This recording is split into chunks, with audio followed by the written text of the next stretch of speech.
A lei do Senhor é perfeita e restaura a alma. O testemunho do Senhor. Romanos, capítulo 7, do versículo 1 ao versículo 12. Não sabeis vós, irmãos, pois que falo aos que sabem a lei, que a lei tem domínio sobre o homem por todo o tempo que vive? Porque a mulher que está sujeita ao marido enquanto ele viver, está-lhe ligada pela lei, mas morto o marido, está livre da lei do marido. De sorte que, vivendo o marido, será chamada adúltera, se for de outro homem, mas morto o marido, livre está da lei. Assim não será adúltera, se for de outro marido. Assim, meus irmãos, também vós estáis mortos para a lei, pelo corpo de Cristo, para que sejais de outro, daquele que ressuscitou dentre os mortos, a fim de que demos fruto para Deus. Porque quando estávamos na carne, as paixões dos pecados, que são pela lei, operavam em nossos membros, para darem fruto para a morte. Mas agora temos sido libertos da lei, tendo morrido para aquilo em que estávamos retidos, para que sirvamos em novidade de espírito e não na velhice da letra. Que diremos, pois?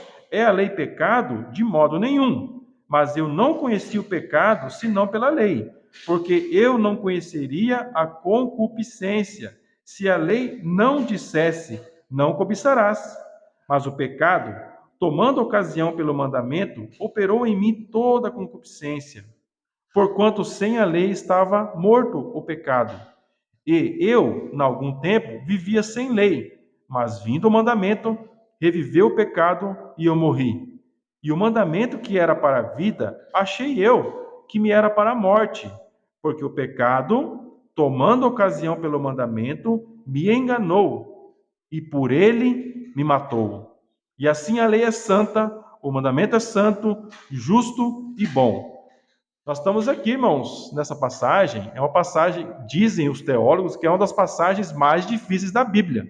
Então, não vai ser o André aqui que vai querer dificultar ainda mais essa passagem. Romanos 7 vai tratar de um problema complicado. E os teólogos não têm muita dificuldade de saber aqui de quem que Paulo está falando. De alguém que é convertido já?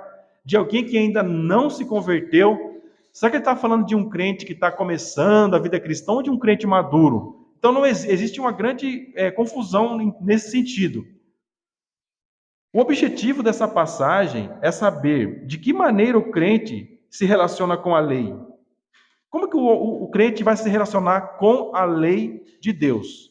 E eu parto do princípio que quando Paulo está se dirigindo aqui, as pessoas a que ele está se dirigindo são aquelas que já foram salvas, são os crentes. E como é que o crente se relaciona com a lei de Deus? E há três formas de se relacionar com a lei. E isso aí a gente pode envolver, dentro dessas três formas, as duas primeiras, todas as pessoas. A pessoa vai para um lado ou vai para o outro. Tem o legalismo. Já ouviram falar dessa expressão? O legalista, ele acha que ele consegue fazer tudo. Ele olha para ele mesmo e ele vê que ele é perfeito. Ele acha que ele não erra nada. Ele olha para as coisas que ele faz e ele pensa, eu sou perfeito, eu não erro nada. E ele vive uma vida tentando seguir regras friamente. Não existe ali nada de misericórdia, graça e amor nele. Assim que ele vê a si mesmo e acaba assim vendo os outros. Não existe misericórdia, não existe nada, é um monte de regras que a pessoa segue rigidamente e às vezes impõe sobre os outros. Até mesmo muitas religiões acabam indo para esse caminho de legalismo, regra. É um extremo que as pessoas vão olhar para a lei de Deus e vai ir para esse lado. Aí tem um outro extremo, que são os libertinos. É aquela pessoa que fala, não tem nada a ver, tanto faz como tanto fez. Ela não se importa. Ela vive a vida da maneira como ela acha que tem que viver. Geralmente isso vai levar para onde? A pessoa tem uma vida regrada, equilibrada, geralmente é o quê? Ela vai se entregar para os vícios, sem se importar com as consequências dos atos dela. Então é um outro extremo. E eu acredito que tem uma terceira forma, que é a forma bíblica. Ou podemos falar é a forma cristã de você lidar com a lei de Deus. O cristão, ele tem o desejo sincero de cumprir a lei. Essa é a realidade. Ah, mas a gente é salvo, Deus é bom, Deus é amor. Não precisa se preocupar com isso. A lei já caducou, não tem que se ligar com isso. Não, irmãos. É o desejo do crente cumprir a lei de Deus. Não de forma legalista, mas ainda assim o que ele tem no coração, um desejo sincero de se submeter, de obedecer à lei de Deus. Mas o que ele vai perceber na prática do dia a dia? Que ele consegue cumprir a lei de Deus como é exigido na palavra? Ele vai ver que ele não consegue. Ele vai ver que ele é fraco, que ele tem pecados, que ele precisa confessar e que ele precisa cantar como esse hino, ele precisa clamar por misericórdia a Deus, porque ele vai errar, ele vai pecar. Então o crente ele também se relaciona, mesmo após a vida cristã, com a lei. Ele tem uma relação diária quando ele pensa na lei, quando ele pensa na vontade de Deus. Qual que é a vontade de Deus para esse comportamento, para essa escolha que eu tenho que fazer? Então é comum os irmãos, um pedir oração para o outro, irmão, por favor, você pode orar por mim que eu tenho que tomar uma decisão e eu não sei exatamente o que Deus quer. Qual que é a saída para isso? Nós não sabemos o futuro, né? Nós não sabemos o que vai acontecer amanhã, você tem que tomar uma decisão hoje e é arriscada e a gente não sabe o futuro. O que a gente faz? Nós vamos buscar os mandamentos da palavra, aquilo que Deus revelou. Você tem que fazer uma escolha. Você vai pensar, mas qual a motivação que eu tenho, de repente, em comprar alguma coisa? Ou mudar de cidade?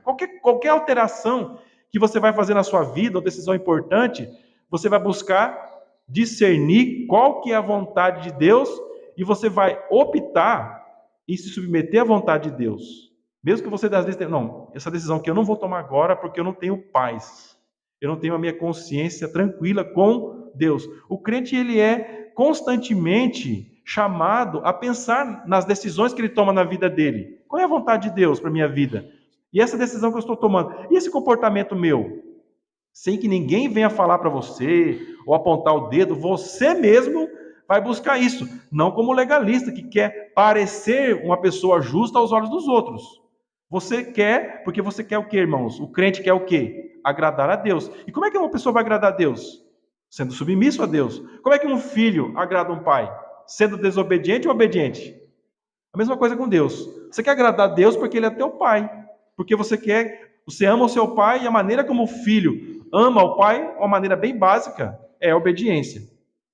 Por isso Paulo ele vai tratar desse assunto, e não é nenhuma novidade para nós, já estamos aqui chegando no capítulo 7, que Paulo ele é muito zeloso em relação a isso daí.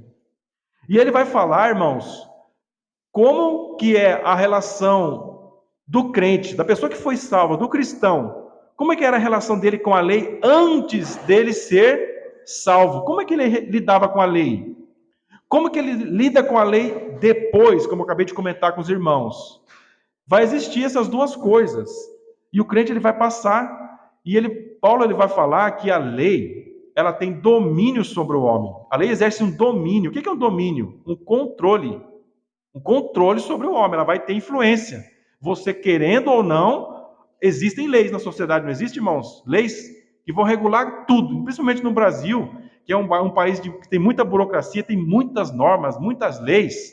Então você tem lei para tudo. Toda a nossa vida, você querendo, achando, concordando ou não com elas, as leis vão estar lá e você precisa cumprir. Paulo, no versículo 1, então, ele vai começar a falar disso, sobre o domínio da lei. O que ele diz lá? Não sabeis vós, irmãos, pois que falo aos que sabem a lei, que a lei tem domínio sobre o homem por todo o tempo que ele vive? Isso que Paulo fala, a lei tem domínio sobre o homem, ele querendo ou não. Quando um cara vai lá e assalta um banco, ele não concorda com a lei, ele simplesmente viola a lei, mas não tem consequências, a polícia vai atrás dele e vai prender ele. Não é assim que funciona? Assim com a gente. Qualquer lei que você violar vai ter consequências. Mas essas consequências da lei, a punição da lei, pode passar da pessoa depois que ela morrer? Vai durar até quando? Como o texto, como Paulo fala, por todo o tempo que vive. Enquanto a pessoa viver, a lei vai ter domínio. Vai exercer autoridade sobre ele. Depois que a pessoa morreu, as leis humanas aqui, elas vão acabar. Paulo está trazendo para nossa mente Irmãos, pensem bem, a lei de Deus deve ser é uma coisa muito grandiosa, excelente, é majestosa, porque é a vontade de Deus revelada para os homens. Para a gente poder entender essas coisas, Paulo tenta trazer isso com exemplos. Ele quer trazer exemplos para a gente poder entender. E é o que ele vai fazer. No versículo 2 ao versículo 3, Paulo vai usar a ilustração do casamento. Todo mundo em qualquer sociedade sabe o que é um casamento. Qualquer lugar do planeta, todo mundo conhece. Paulo, ele não quer ensinar sobre casamento aqui. Vamos falar quais são as regras do casamento. Ele simplesmente quer usar o casamento para explicar o que ele fala aqui no versículo 1, o domínio que a lei tem sobre uma pessoa enquanto ela vive. Vamos ler o texto, versículo 2 e 3. Porque a mulher que está sujeita ao marido enquanto ele viver, está-lhe ligada pela lei, mas morto o marido está livre da lei do marido, de sorte que, vivendo o marido, será chamada adúltera, se for de outro homem, mas morto o marido, livre está da lei, assim não será adúltera, se for de outro homem. Então ele vai usar a ilustração do casamento, porque como é que se fala, como é que o pastor fala lá no final no culto, na celebração do casamento? Até que a morte os separe. Porque isso é uma realidade. Depois que a pessoa morreu, já não existe nenhum vínculo mais. Depois que a pessoa morreu, encerrou o vínculo que você tinha com aquela pessoa. Essa é o que é praticado. É praticado em Israel e na maioria dos povos. Alguns povos não fazem isso. Você sabia disso? Que a mulher deve obediência ao marido mesmo depois que ele morre. E ela não pode casar. Em alguns lugares, como na Índia, as mulheres são mortas junto com o marido. Então o marido morreu. Eles pegam a esposa, vão lá, amarram junto do corpo e queimam a mulher lá viva. E todo mundo assiste e é algo normal. E, inclusive, aceito pelas próprias mulheres lá, nesses países. Alguns países mudaram isso, inclusive, irmãos, por atuação de missionários cristãos, como na Índia. Foi um combate muito grande até reverter essas leis. Mas, na prática, uma mulher tem um compromisso, deve, vamos dizer assim, obediência a um compromisso de casamento enquanto o marido dela viver. E isso que Paulo traz com o único objetivo de falar sobre o domínio da lei enquanto nós estamos vivos. E aí, irmãos, dentro dessa ilustração que Paulo traz aqui para nós temos que identificar quem que é o marido nesse casamento que ele ilustra e quem que é a esposa.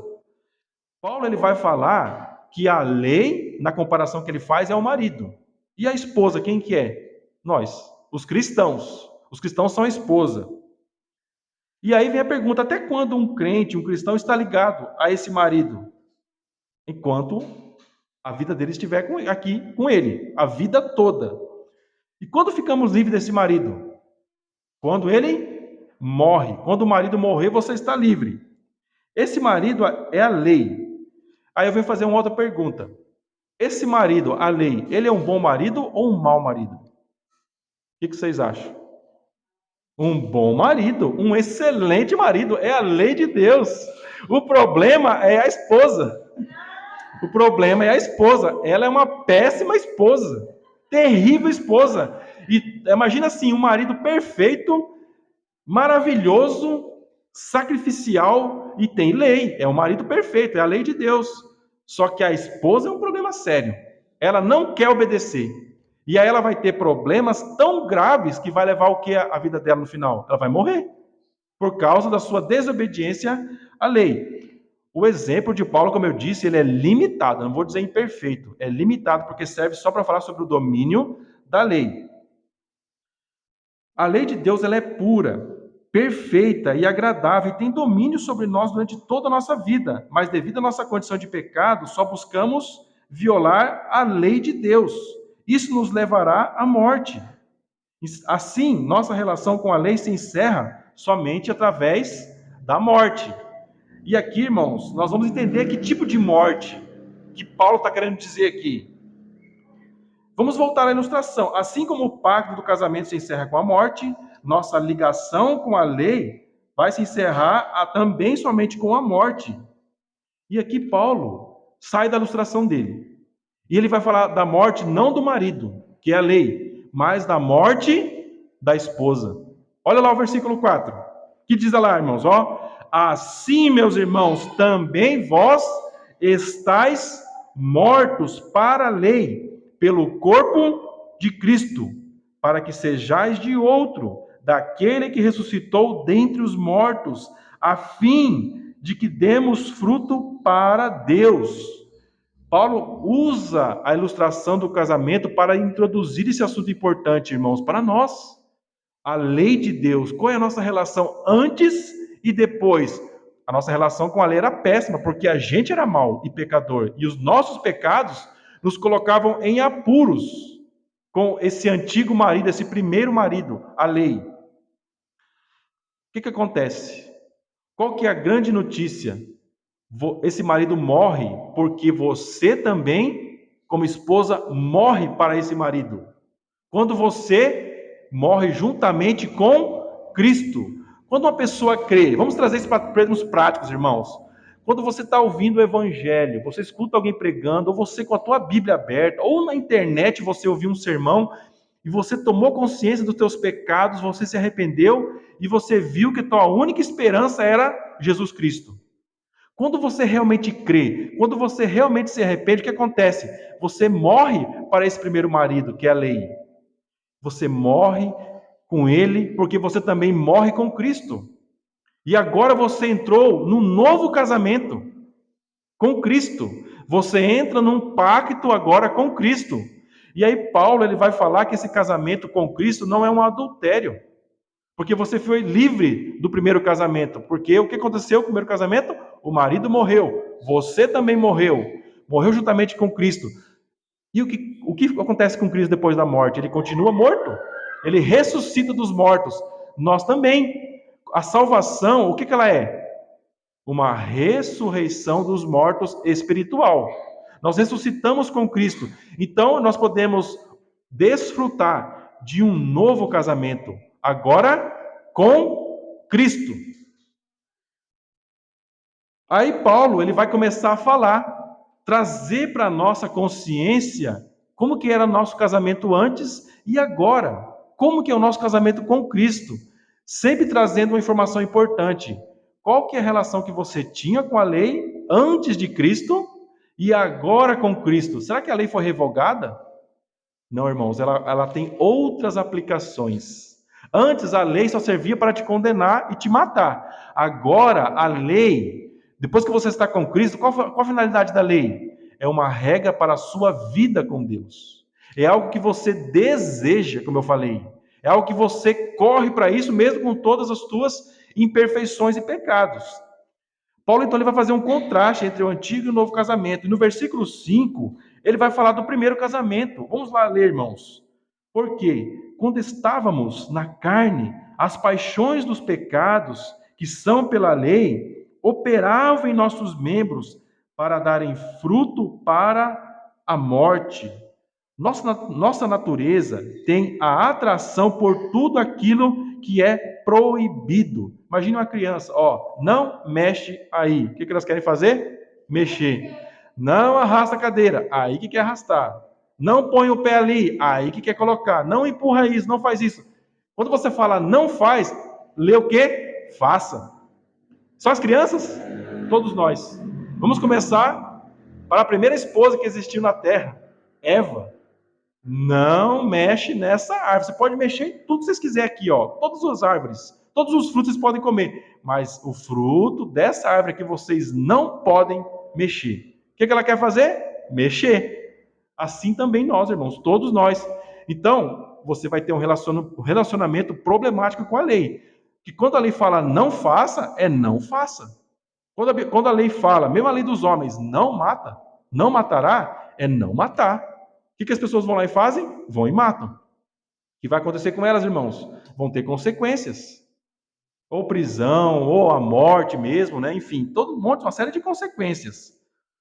Todos os nossos sentidos trabalham para fazer tudo aquilo que a lei diz para não fazer. Por isso Paulo vai falar que a relação com a lei, aqui assim, estávamos na carne, as paixões dos pecados que são pela lei operavam em nossos membros, para darem fruto para a morte. Quando a pessoa tem lá consciência de que algo é proibido, então é isso que ela quer fazer. Se vocês forem pesquisar na internet, Lá nos anos 20, lá nos Estados Unidos, criaram um tal de lei seca. Era proibido a venda e a comercialização de bebida alcoólica. Meu amigo, só bastou falar isso, está proibido, rapaz, bombou alambique clandestino, as pessoas tinham várias estratégias para poder fugir da polícia, faziam um sapato com a ponta ao contrário, ou colocavam um sapato com pata de vaca embaixo, para despistar a polícia, para poder fazer alambique no meio do mato, e faziam festas em locais abandonados, fábricas, e toda a alta sociedade dos Estados Unidos ia para esses lugares, pessoas ricas, lá para as quiçaças no meio do mato, porque era proibido. Então, o que é proibido no coração do homem pecador sem Cristo, o que é, irmãos? É mais gostoso. Essa é uma realidade. O ser humano gosta de mexer com aquilo que é proibido. Assim, a gente vai derrubar todas as leis. Nós vamos querer passar, enquanto a gente não violar todas as leis, o ser humano não se contenta. O ser humano não tem limite para praticar o mal. E quando mais ele tem consciência da lei, mais ele quer fazer aquilo que é errado. Essa é a realidade que você tinha com a lei no teu antigo casamento. E no novo casamento, versículo 6, vamos ler. Mas agora temos sido libertados da lei, tendo morrido para aquilo que estávamos retidos, para que sirvamos em novidade de espírito e não na velhice da letra. A forma como a lei nos regia ou nos dominava era diferente, irmãos. Ela dizia não fazia e nós fazíamos. Qual que era a consequência? Morte e destruição. Depois que você foi salvo, a maneira como essa lei era aplicada à nossa vida caducou. E agora a lei ela se renova em Cristo. A lei é a mesma, mas ela se renova com a nova, vamos poder pensar assim, com a nova leitura. É a mesma lei, mas com a nova leitura. Por quê? Agora você tem um novo casamento. Aquilo que você olhava simplesmente para desejar proibir, para você desejar violar, agora você deseja cumprir na tua vida. Bem-aventurados aqueles que têm fome e sede de justiça, porque eles serão fartos.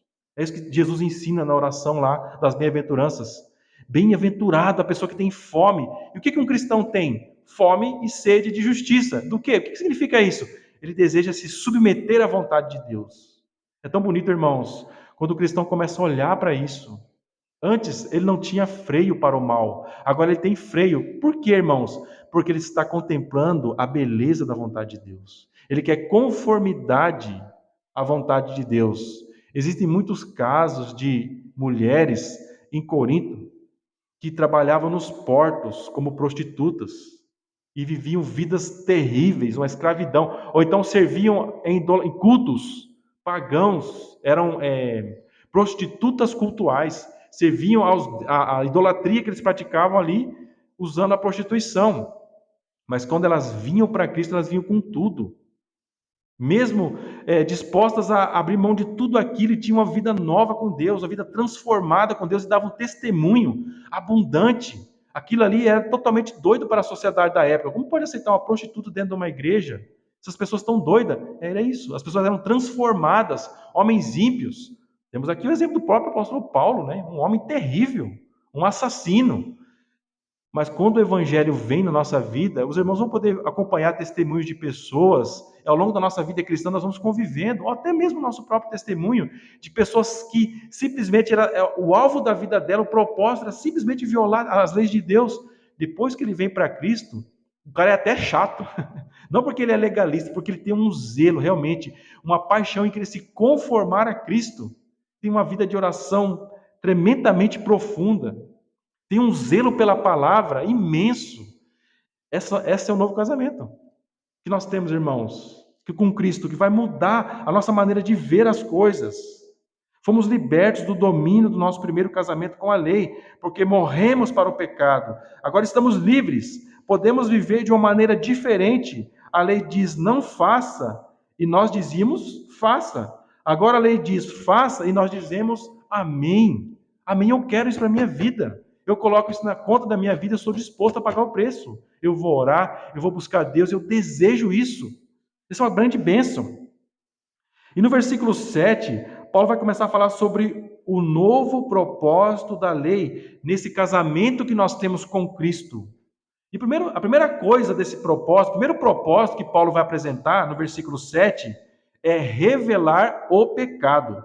Você vai ter um novo casamento, novas regras, uma nova forma de vida, certo? A primeira coisa que Cristo vai fazer como nosso esposo, o que ele vai fazer? Vai revelar o pecado que antes a gente não via.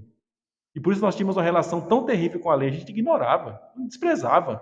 Ele vai revelar o pecado. Olha o que o texto vai dizer. Que diremos, pois, é a lei pecado? De modo nenhum. Mas eu não conhecia o pecado senão pela lei. Porque eu não conheceria a concupiscência se a lei não dissesse, não cobiçarás. O propósito da lei é revelar que somos pecadores. E como nossa condição de pecado se revela quando a gente descumpre a lei. Todo mundo nega que é pecador, irmãos. A pessoa faz a boca para fora. Você é pecador? Sim, sou pecador. Mas lá no coração, irmãos, como um evangelista aqui já, calejado, ninguém realmente admite com sinceridade que ela é uma pecadora. Ninguém, irmãos. As pessoas estão aí fora embriagadas, nos vícios, ou matando, ou roubando, ou fazendo qualquer coisa longe de Cristo, mesmo sendo uma vida moral legalista, como a gente viu aqui, como Paulo, que era um legalista. Ele acha que ele não é pecador, no fundo do coração, todo mundo tem suas falhas, todo mundo erra. A pessoa já começa a dar uma passada de pano na sua condição de pecado. O que a lei fala? Ela rasga. A lei de Deus é como dizem, é como um grande urso rasgando uma cortina. A cortina do engano, a cortina da hipocrisia, vai rasgando. O texto vai falar isso. A lei ela é perfeita, ela não tem pecado. E a gente conhece a nossa condição de pecado interna, que a gente não quer ver, de que forma? Pela lei que a gente quebra todos os dias. E a gente não ligava para isso. O peixe sabe que ele está molhado? Sabe que ele sabe? O peixe não sabe que ele está molhado. Assim somos nós antes de Cristo. Nós não temos consciência, irmãos, da sujeira que é o nosso pecado. Nós temos uma consciência superficial, mas a gente não tem uma consciência realmente profunda e real do que é o pecado em nossas vidas. Qual é o primeiro papel desse marido perfeito, que é Cristo? Usar a lei agora para revelar o pecado que antes você era cego. Eu não ligava. Que se lasque, eu não estou nem aí para isso. Eu vou curtir Não é isso que as pessoas falam por aí? Eu tenho que curtir a vida. Negócio de ir na igreja, esse negócio aqui. As pessoas falam isso, irmãos. Falam. Se você chamar alguém para ir na igreja, ela não quer, não é porque ela talvez não gosta de você ou tem alguma birra com a igreja. É porque ela não quer viver uma vida santa com Deus. Ela quer viver lá, aquelas coisas, aquelas migalhas que o diabo oferece. É assim, irmãos, essa é a realidade. Esse marido perfeito não vai deixar você viver dessa forma mais. Ele ama você. Ele tem uma relação de amor profundo, íntimo com cada um de nós. O que ele vai fazer, irmãos? Revelar o pecado, usar a lei, empregar a lei para esse propósito. E aqui o que eu acho muito bonito, irmãos, Paulo, ele usa o próprio exemplo dele para ser observado. Eu não vou falar de outros, eu vou falar de mim mesmo. E aí eu coloco o André também aqui junto com ele. E eu peço que os irmãos coloquem vocês mesmos também no exemplo de Paulo. Paulo ele vai usar o exemplo dele tratando do pecado da concupiscência, a cobiça. Qual que é a cobiça? Não cobiçarás. Qual que é esse mandamento? É o 10º mandamento. Vocês já ouviram falar dos 10 mandamentos? Eu acredito que todos já ouviram falar. A cobiça, ela é o 10º mandamento, ela é o último. Paulo ele usa o exemplo dele, irmãos, e é muito interessante o exemplo dele. Paulo passou por um extremo. Ele era um mega ultra power legalista. Ele achava que ele era o mega cumpridor da lei. Paulo era um fariseu. Para um fariseu saber se ele cumpria ou não a lei de Deus, ele só se baseava em coisas externas que ele fazia. Como eu disse, até a roupa que ele usava de alguma maneira para provar para si mesmo que ele era cumpridor da lei. E para as outras pessoas, como eu já falei várias vezes, ele dava o dízimo até da hortinha dele lá, o hortelã, ou o coentro. Ele dava 10% do dízimo da horta dele, para tentar mostrar para ele e para os outros que ele era cumpridor da lei. Mas quando Paulo olhou para dentro dele mesmo e parou de olhar para a opinião dos outros que ele tinha a respeito dele, a opinião pública que ele tinha dele mesmo, e olhou para dentro dele mesmo, o que ele viu, irmãos? A cobiça. Quando olhamos para o nosso próprio coração, nós estamos olhando para uma parte do que somos que só Deus pode ver. É isso que nós devemos fazer, irmãos. Talvez se você olhar para você mesmo e comparar com outras pessoas, você vai pensar: nossa, mas eu sou um cumpridor da lei, eu não estou matando, não estou roubando, estou cuidando da minha vida, estou trabalhando. Mas se você fizer igual Paulo, irmãos, e olhar para dentro de você mesmo, você vai ver a cobiça que Paulo viu. A cobiça é o pecado, não é certo, irmãos? Por que Eva tocou no fruto que era proibido? Por que ela fez isso? Porque ela cobiçou no coração. E assim todos os outros pecados que a gente pratica, irmãos, externamente, nós só praticamos porque nós cobiçamos primeiro, ele é concebido no coração, e aí é gerado quando você cai em tentação ou peca. Essa é a realidade. Uma pessoa pode ter uma conduta na sociedade impecável. Ela pode ser uma vitrine bonita, todo mundo olha, nossa, que pessoa, que moça, que jovem, que senhora exemplar, como ela trabalha bem, que pessoa que é esforçada. Nossa, é uma vitrine. Mas por dentro, essas pessoas muitas vezes são como Jesus falou. É um túmulo muito bonito, pintado com cal branquinho, mas por dentro está cheio de corrupção e morte. Morte em todos os sentidos. Então, eu já vi alguns pastores falando no culto aqui, todo mundo está olhando para você, nossa, o cara está prestando atenção no culto. Às vezes, no próprio culto, o cara está com a mente dele pensando em coisas terríveis, coisas horríveis que não daria para falar. E é para isso que nós somos convocados a olhar. Não é para a opinião que os outros têm a teu respeito, ou que você tem a teu próprio respeito, mas para o que está lá dentro. O que Jesus vai usar para que você possa olhar para você mesmo? A lei de Deus. O Espírito Santo, ele vai tocar nas tuas feridas, irmãos. Ele quer mudar você de dentro para fora. Não colocar uma roupinha bonita em você e não muda nada por dentro. Ele quer mudar você de dentro para fora. Qualquer ser humano que olhar para dentro de si mesmo vai ver a mesma coisa que Jesus viu: podridão e morte. A lei serve, portanto, para revelar o pecado e não para acharmos que fazendo coisas externamente nós somos salvos. Nós não estamos aqui, irmãos, nos reunindo para achar que fazendo boas coisas nós vamos ser salvos. Ao contrário, irmão, nós estamos aqui para ver que nós somos pecadores, maus e precisamos de um Salvador.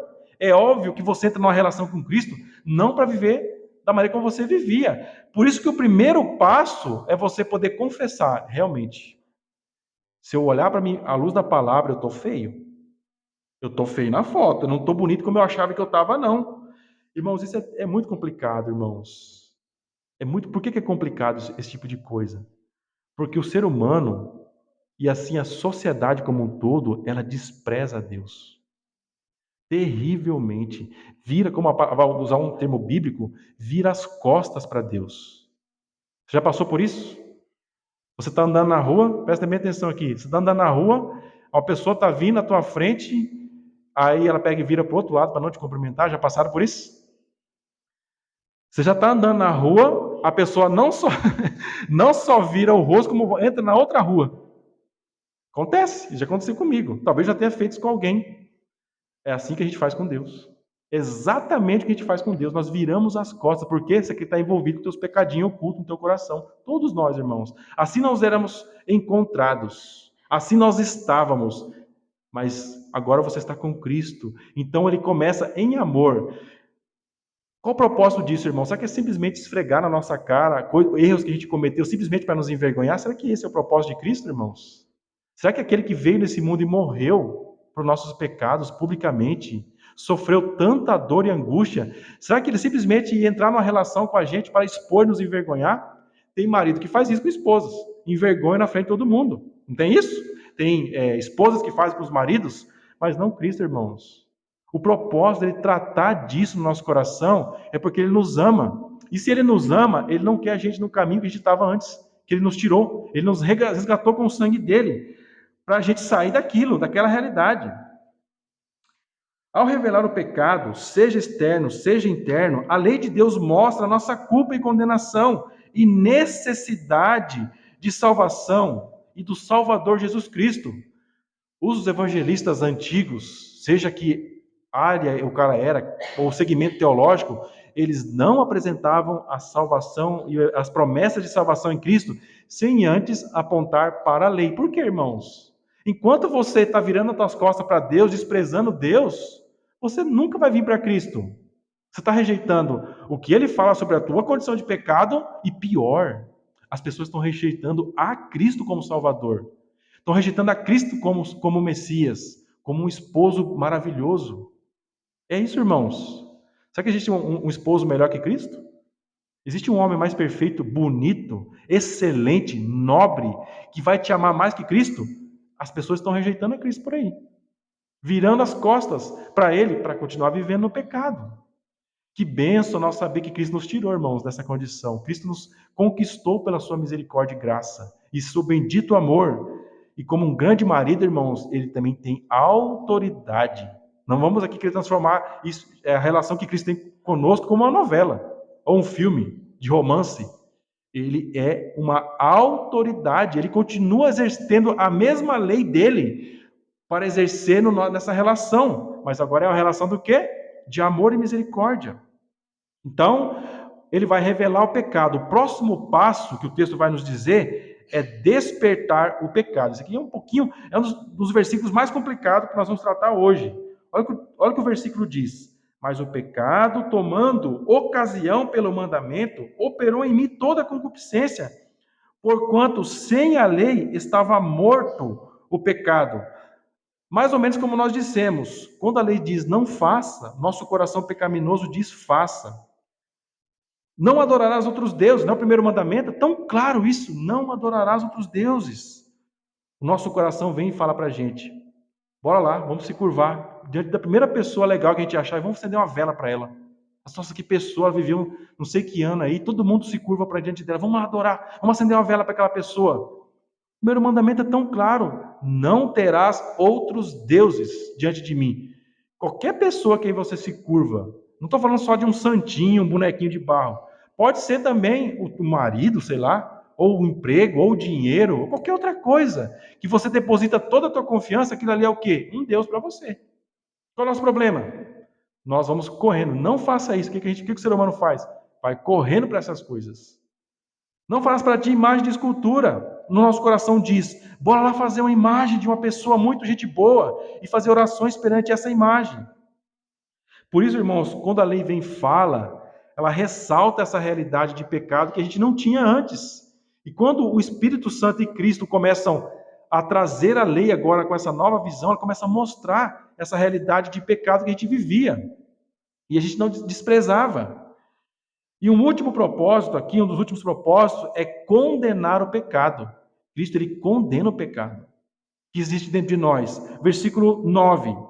E eu, em algum tempo, vivia sem lei, mas vindo o mandamento, reviveu o pecado e eu morri. Jesus, ele tem autoridade. Por que ele tem autoridade, irmãos? Porque ele é Deus. Não só porque ele é Deus como ser, pessoa, mas porque ele morreu e se sacrificou em nosso lugar. De onde parte a tua autoridade como pai e mãe? De onde parte? Você se sacrifica pelo teu filho. Você está disposto a morrer pelo teu filho. Então, disso parte a tua autoridade sobre a vida dele. Você fala a hora que ele senta, a hora que ele vai dormir, o que ele vai comer, o que ele não vai comer, a roupa que ele veste. Por quê, irmãos? Você está numa relação com ele onde você se sacrifica por ele. Cristo também. Ele é uma autoridade porque ele nos amou profundamente e morreu por nós. E isso traz sobre ele o que, irmãos? Direitos. De ser uma autoridade sobre a nossa vida e dizer, mexe nisso, isso aqui eu não gosto, isso aqui eu não gosto, troca isso, eu não quero isso. Porque esse marido se sacrificou por você.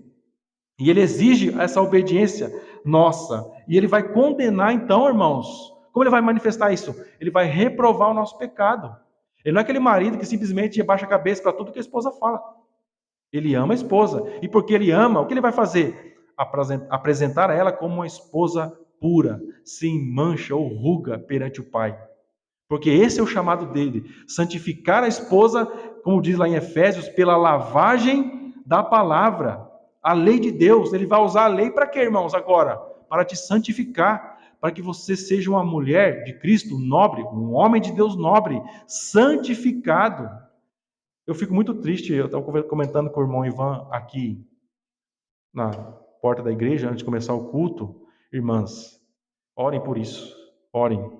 Existe uma crise de homens bíblicos Existe, irmão, a crise de... Nós estamos passando, não é eu que estou falando, nem o irmão Ivan. É consenso entre os irmãos, os pastores. Existe uma crise de homens. Homens bíblicos. Homens que se sacrificam pelo reino de Deus. Se sacrificam por suas esposas, por seus filhos. Homens que são exemplos para os menorzinhos poder olhar e seguir. Nós estamos numa crise terrível, irmãos. Então, é uma das grandes causas que devemos fazer orar. Todos nós temos que orar, que é uma crise social. É um mal para a sociedade. Existe uma crise de autoridade masculina. Isso é um ataque de Satanás. Nós vemos na sociedade um ataque. Uma maneira de tentar uma espécie de autonomia para as mulheres, mas não saudável. Não é saudável essa autonomia que dão para as mulheres, porque fazem isso passando e pisando por cima dos homens. Isso não é certo, irmãos. Nós, como igreja, nós devemos orar para que Deus levante homens piedosos, zelosos, amorosos. É uma grande dificuldade que nós temos. Isso bagunça, inclusive, a nossa visão sobre Cristo, porque Ele é um homem, um varão perfeito, é o Filho do homem. E Ele vem nesse papel de sacrifício pelo seu povo. E nós, como igreja, devemos nos submeter a Ele. Se Cristo reprova o pecado, o que nós queremos? Nós também temos que reprovar o pecado na nossa vida. Isso é uma grande bênção, um grande chamado que vai, irmãos, nos santificar, nos enobrecer, tirar o engano do pecado e trazer a verdade que vai trazer esperança, alegria, vai trazer coisas que vão construir coisas produtivas para a tua vida. E aí, no versículo 10, Paulo vai aprofundar mais. Ele vai cavar mais nessa obra que Cristo faz de expor o pecado que existia em nós. E como nós temos que nos livrar disso com muita energia, com muito esforço. Olha o versículo 10, ele revela a mentira do pecado. Olha aqui, vou te falar como que o pecado te enganou, como que ele te enganava e fazia você ter uma relação péssima com a lei. Versículo 10, e o mandamento que era para a vida, achei eu que me era para a morte. O objetivo do mandamento não é nos negar algo prazeroso, mas proteger algo precioso. Eu vou repetir, irmãos.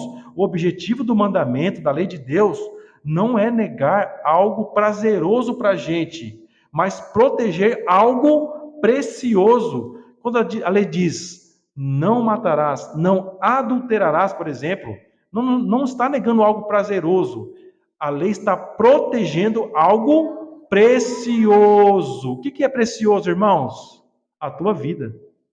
A lei serve, irmãos, para proteger a tua vida. Mas não é assim que a gente encarava lá no mundo, a lei de Deus. Era algo que iria privar a gente de coisas que nos traz alegria e satisfação. Os jovenzinhos, né, vão para o mundo, saem da igreja e vão para o mundo, por quê? Porque é assim que eles interpretam.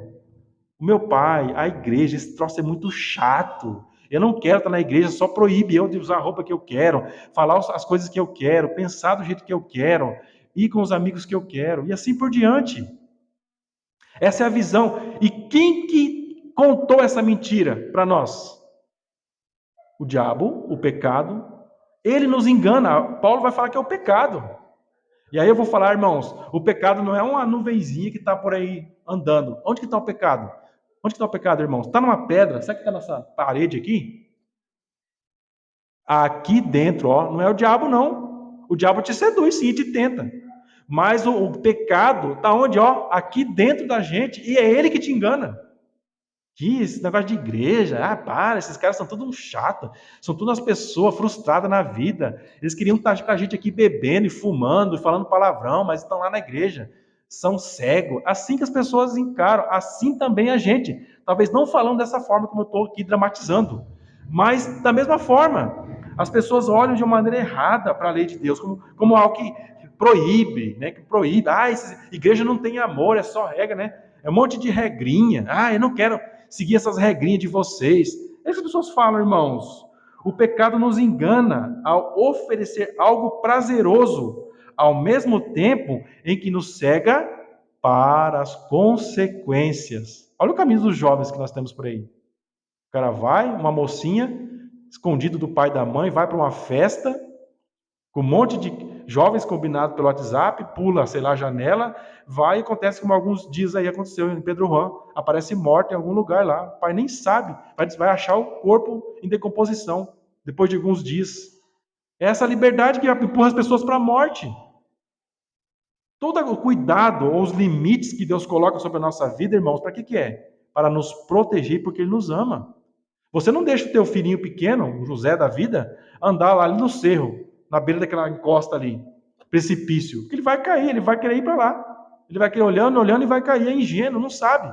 Então, o que um pai amoroso faz? Vai segurar na mão. Esse dia eu quase ouvi um acidente na frente de onde eu trabalho. A menininha saiu do carrinho que estava com a mãe e foi correndo em direção à rua. Exatamente um carro passando na hora. Foi por Deus. A mãe pegou na pontinha dos dedos e segurou ela. Já minha perna amoleceu a hora que eu vi aquilo. Então assim a gente é, irmãos. A gente corre para o pecado ingenuamente. Não inocentemente, ingenuamente. Você é seduzido porque o que o pecado faz, como eu disse? Ele te oferece só os benefícios. Mas não te cega para as consequências. Como isso é fácil, irmãos? Chega um vendedor lá, na tua... E aqui, esse produto aqui, essa rede, essa panela, coisa mais linda. Isso aqui, e vai te mostrando um monte de benefício, mas não te fala do compromisso que você vai ter que assumir depois. Uma dívida, às vezes, muito grande que você nem queria. E você assume porque você ficou cego para aqueles benefícios que aquele vendedor habilidoso conseguiu te convencer.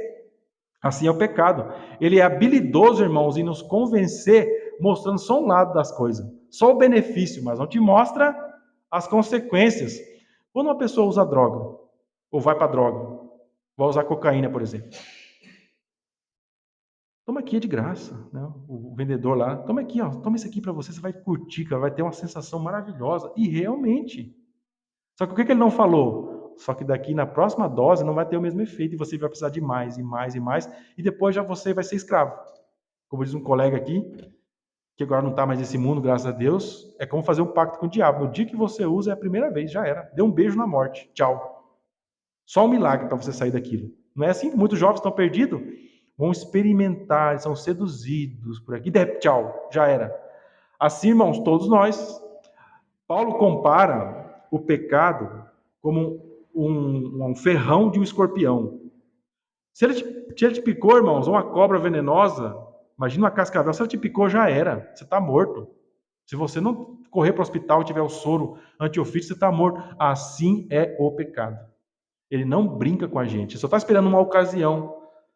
E assim nós estávamos lá que nem bobo, seguindo, vendo só um lado bom das coisas enquanto a vida está sendo destruída. Jesus fala, olha como você estava enganado. Você talvez achava que estava ali, ó. Nossa, eu estou muito top aqui, junto com esses caras aqui, com essas pessoas, fazendo essas coisas, vivendo dessa maneira, esse estilo de vida. Olha, todo mundo em minha volta, todo mundo está do mesmo jeito, então estou tranquilo. Olha como o diabo engana as pessoas. Engana, irmãos, engana, seduz.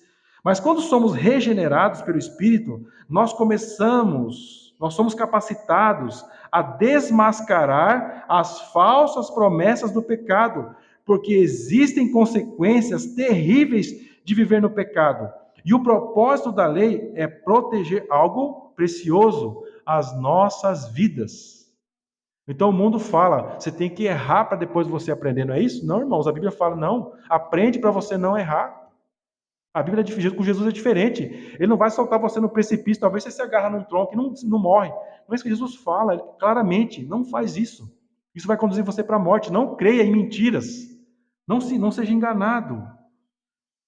O objetivo da lei, proteger algo precioso as nossas vidas. E Paulo vai, aqui no versículo 11, descrever o objetivo real do pecado.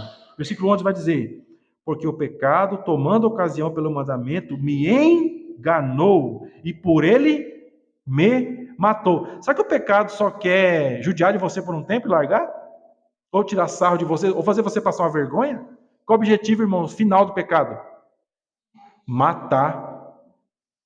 Qualquer pessoa, irmãos, aqui na terra, que não está em Cristo, ela vai ser morta. Não estou falando da morte física, que todos vão morrer, mas da morte espiritual. Da morte para a vida com Deus. Isso não é brincadeira, irmãos. Isso é muito sério. É muito sério que nós não conseguimos enfatizar a seriedade o suficiente. Mas ainda assim é uma realidade sobre nós. O pecado, com base no conhecimento do que é proibido, nos tenta a fazer o que é proibido pela lei, para que através da lei sejamos mortos. A lei ela é perigosa. Naquela relação que nós tínhamos lá, antes de Cristo, se você peca, o que vai acontecer? Você vai morrer. Você vai ser morto no sentido físico e depois espiritual. Então não é brincadeira. Mas Paulo vai fazer uma conclusão aqui, uma pré-conclusão do que ele está argumentando, irmãos. A lei de Deus, ela é perfeita, ela é pura, ela é justa. A lei não tem pecado, ela é pura. Quando Paulo vai trazer todas essas questões, o que ele está fazendo, irmãos? Trazendo o antes e o depois. A lei é uma só. Mas a tua relação vai mudar com ela se você está em Cristo. O texto vai dizer que a lei é santa, a lei de Deus é perfeita. Ninguém pode acusar a lei de Deus de enganar alguém. Ninguém pode dizer que a lei tem o propósito de privar os homens do que é bom e prazeroso, ou que seu objetivo é trazer sofrimento e dor. E aqui eu quero compartilhar com os irmãos uma aplicação. As coisas de Deus são bem diferentes, irmãos. Você só vai experimentar prazer na lei de Deus se primeiro você obedecer. É assim que é, irmãos. Se você obedece, depois você sente prazer, alegria, satisfação, contentamento. Tudo vem depois da obediência. Por isso que Deus, o Espírito, nos capacita, irmãos, a obedecer a Deus. Obedecer o quê? A lei de Deus. Salmo vai dizer, o irmão leu o Salmo 19, o versículo 7 diz: a lei do Senhor é perfeita, refrigera a alma. O testemunho do Senhor é fiel e dá sabedoria às pessoas que não têm sabedoria, como nós.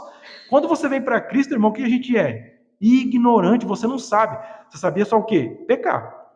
Agora, quando você vem para Cristo, o que ele vai te ensinar como esse marido maravilhoso que você recebe? Ele vai te ensinar a fazer o bem, a praticar o que é justo aos olhos de Deus, a se submeter à lei de Deus. Justa.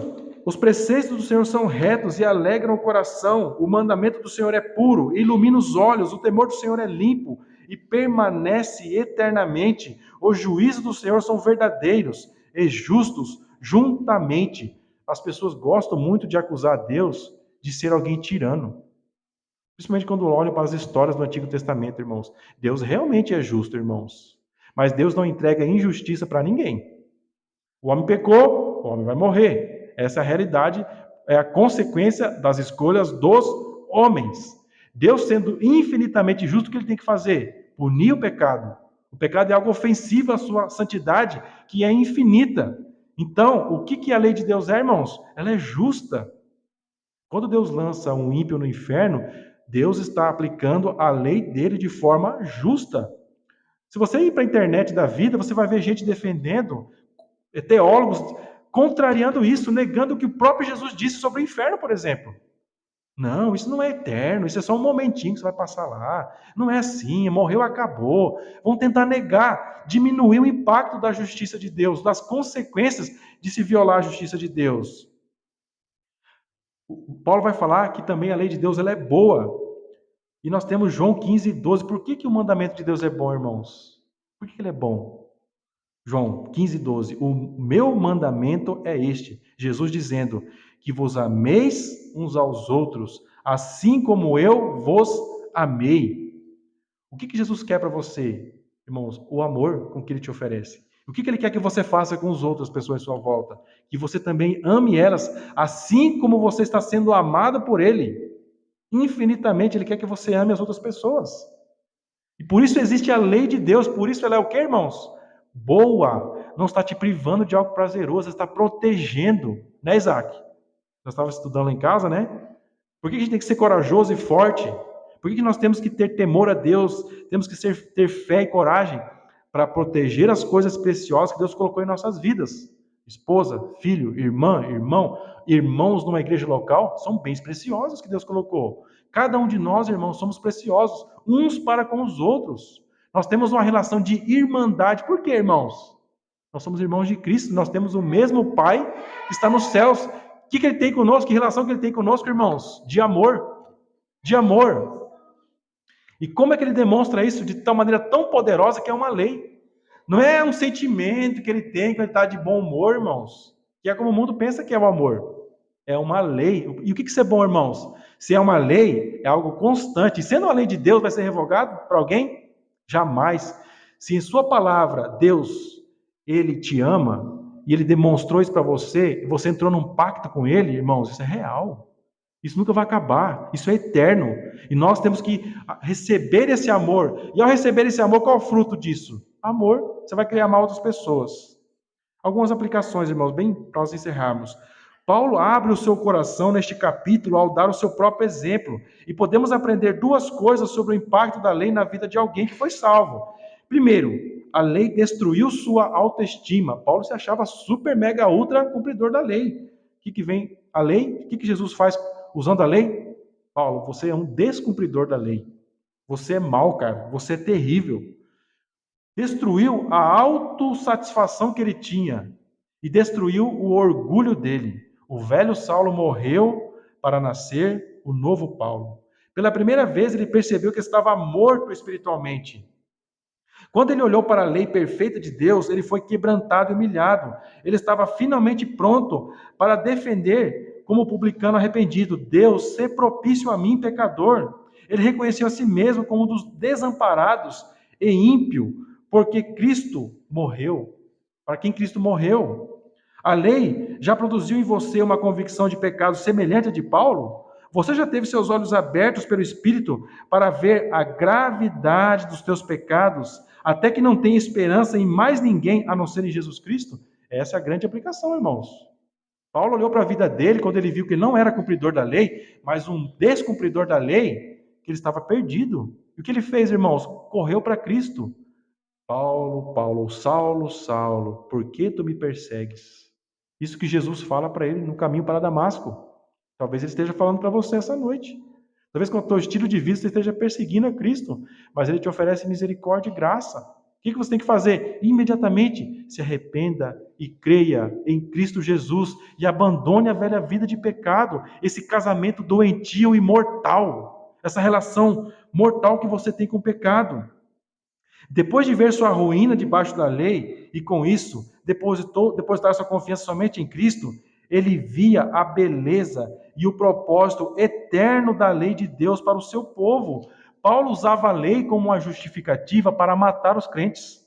Agora, depois que ele viu a lei de Deus pela lente de Cristo, ele morre por causa de Cristo e não mata mais os cristãos. Olha a inversão total, irmãos. Ele foi chamado para morrer agora por Cristo, como acontece. Paulo é um mártir. A mesma lei perfeita que antes o condenava à morte, agora era o guia para uma nova vida. Efésios 2:10, porque somos feitura sua, criados em Cristo Jesus para as boas obras, as quais Deus preparou para que andássemos nelas. Não são regras chatas, tolas ou sem sentido, irmãos. São regras que demonstram amor por você, amor por nós uns para os outros. Amém, meus irmãos.